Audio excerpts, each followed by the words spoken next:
अब आप अभय शंकर गौड़ से आज की हलचल सुनिए। तो सुप्रीम कोर्ट ने दिल्ली एनसीआर के स्कूलों को 12वीं तक बंद करने के लिए आदेश दिए हैं और वहां कक्षाएं 12 तक बंद कर दी गई हैं और वर्चुअल कक्षाएं अब हो रही हैं।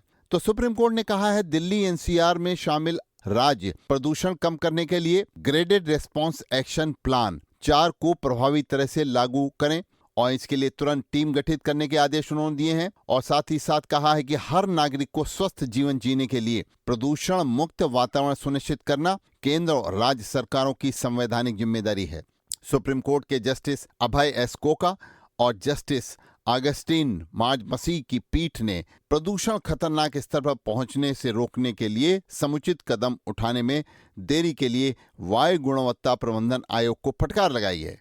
तो सुप्रीम कोर्ट ने एनसीआर के सभी राज्यों को ऐसा तंत्र बनाने के लिए कहा है जिससे गैप 4 की पाबंदी तोड़ने पर शिकायतें हो सकें। तो उत्तर प्रदेश बोर्ड की परीक्षाएं 24 फरवरी से 12 मार्च तक चलेंगी। उत्तर प्रदेश माध्यमिक शिक्षा परिषद ने कल निर्णय लिया है कि यूपी बोर्ड 2025 का विस्तृत कार्यक्रम जारी करते हुए कि उत्तर प्रदेश बोर्ड की हाई स्कूल और इंटरमीडिएट की परीक्षाएं 24 फरवरी 2025 को एक साथ शुरू होकर 12 मार्च तक चलेंगी और परीक्षा का कार्यक्रम घोषित कर दिया गया। इसके साथ हाई स्कूल इंटरमीडिएट के 54,38,597 विद्यार्थियों का समय सारणी का इंतजार खत्म हो गया और बोर्ड ने इस बार पिछले साल की तुलना में 20 दिन पहले परीक्षा कार्यक्रम घोषित कर दिया। पिछले साल 7 दिसंबर को परीक्षा कार्यक्रम घोषित किया गया था।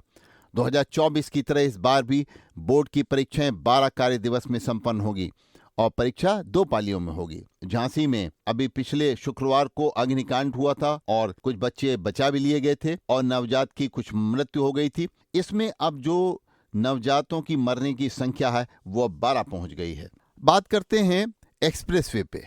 तो 4 एक्सप्रेसवे पे आरामदेह और सुरक्षित सफर की तैयारी प्रदेश सरकार कर रही है और इसके लिए मकसद ये है कि एक्सप्रेसवे पर सफर को किस तरीके से आरामदेह और सुरक्षित बनाया जाए।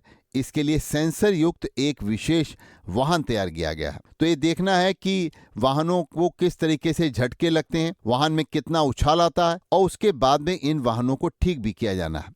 उत्तर प्रदेश एक्सप्रेसवे औद्योगिक विकास प्राधिकरण ने राइडिंग क्वालिटी व कंफर्ट असेसमेंट के परीक्षण के लिए इनोवा वाहन को कई तरीके से सेंसर लगा के तैयार किया है और इससे ये देखा भी जा रहा है कि कितने झटके हैं इन सड़कों में।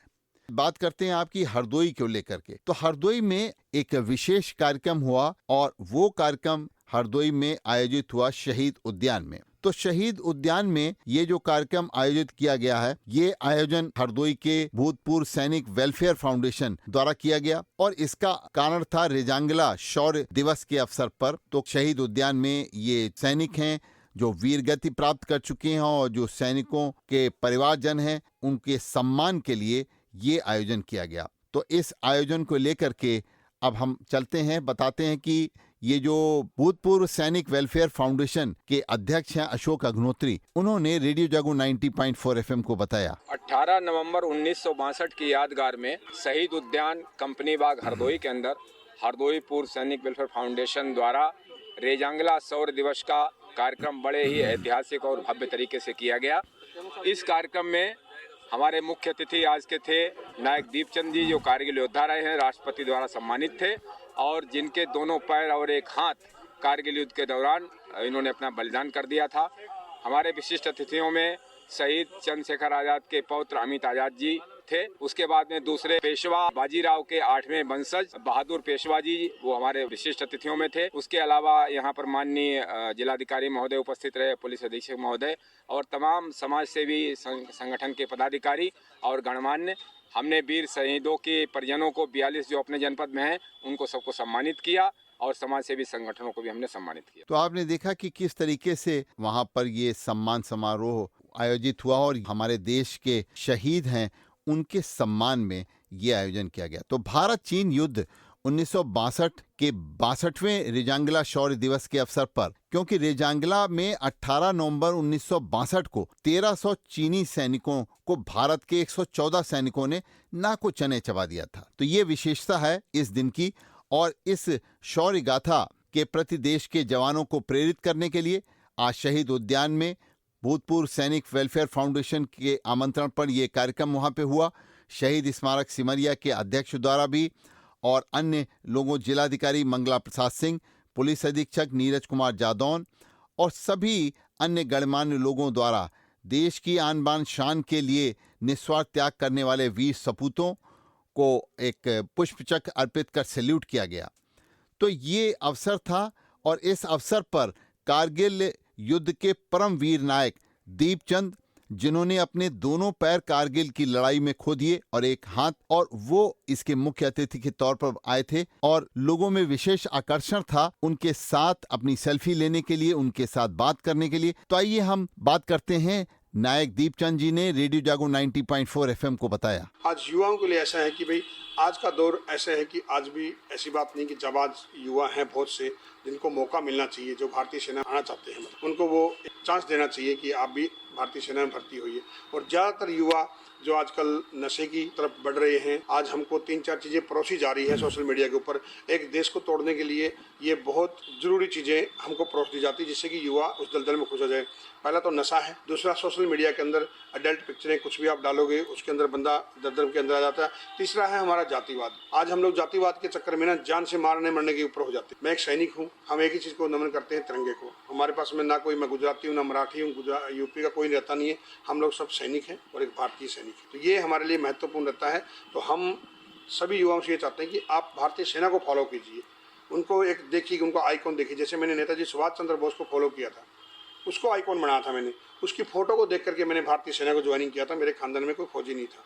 तो आजकल के युवा किसको आइकॉन बना रहे हैं? सबसे पहले महत्वपूर्ण तो वो है, पहले एक अपना थीम रखिए कि मेरा जन्म क्यों हुआ है, मेरा उद्देश्य क्या है, धन कमाना उद्देश्य है, शिक्षा में किसके लिए कर रहा हूँ, राष्ट्र के लिए करना है या स्वयं के लिए करना है। स्वयं के लिए तो हर आदमी करता है गाड़ी घोड़ा बंगला आप कुछ भी कर लीजिए, मगर राष्ट्र के लिए हमारा क्या योगदान है? सबका योगदान बनता है कि राष्ट्र के लिए अगर हमने इस मातृभूमि पर जन्म दिया है तो कुछ न कुछ कंट्रीब्यूशन जरूर करके जाएंगे। और इस अवसर पर विशिष्ट अतिथि सवाईपुर के विधायक माधवेंद्र प्रताप सिंह रानू ने अपने संबोधन में कहा कि भारत देश में वीर जवानों की कमी नहीं है और अभी तक जितने भी युद्ध हुए हैं उनमें भारत की सेना ने अपना गौरव दिखाकर अपने प्राणों की निस्वार्थ रूप से जो आहुति दी है वो भारत की जीत उससे सुनिश्चित हुई है। तो इस अवसर पर अन्य लोग भी वहां पे उपस्थित रहे। जिला सैनिक कल्याण अधिकारी कर्नल ओपी मिश्रा भी उपस्थित रहे, उन्होंने भी जवानों के प्रति अपनी श्रद्धांजलि अर्पित की। इस अवसर पर हमारे क्रांतिकारी चंद्रशेखर आजाद के पौत्र अमित आजाद आए हुए थे, उनके द्वारा भी पौधारोपण किया गया। इस अवसर पर जो नायक दीपचंद जी के साथ में फौजी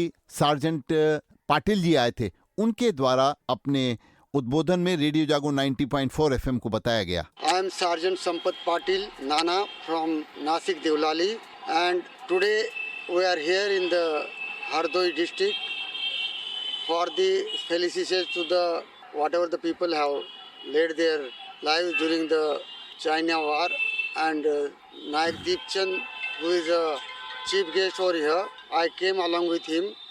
It's my great pleasure, and it's a wonderful city of the Uttar Pradesh. I am very thankful to the Radio Jago 94 FM that they have come and recorded my friend's recording, and it's a great pleasure for me. All the best for the Hardoi people and my dear Air Force, Navy, Army, friends of the Hardoi and the organization of this function. Thank you so much.